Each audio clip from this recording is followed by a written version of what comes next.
Scripps Teaching Kitchen. My name is Jenny. Today we're going to be talking about food safety, because not only is it important for food to taste delicious, it's also important for it to be safe. Let's get started with our 5 tips.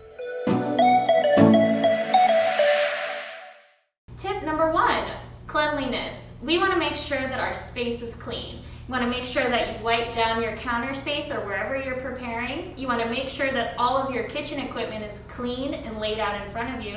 And you also want to make sure that you're clean. Make sure your clothes are clean, they're not super baggy and hanging over the counter space. We want to make sure our hair is back so no hair may get into the food, and make sure there's no large jewelry hanging around our neck, around our wrists, to also keep that food safe.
Step number 4, we want to make sure to avoid cross-contamination. When we're preparing raw meats and produce or other food items, we want to make sure to keep them separate. We don't want any bacteria from the raw meat going onto our other food item that can cause foodborne illness.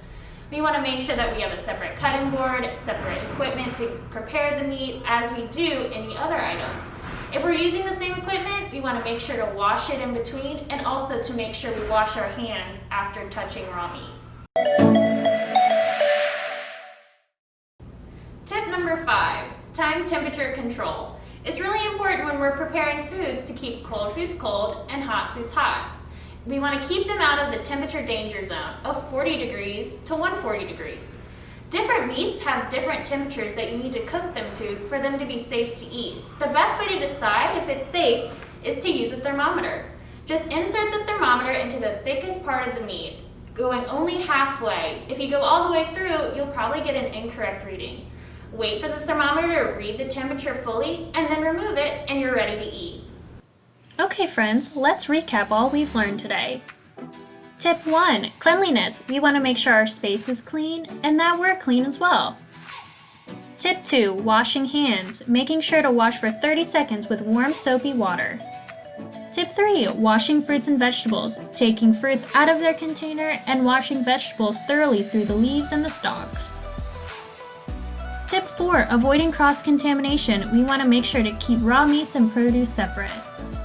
Tip 5, time temperature control. We want to avoid the temperature danger zone of 40 degrees to 140 degrees and make sure to cook meats fully.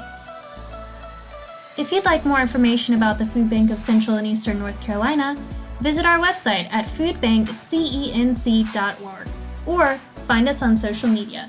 Thanks for watching!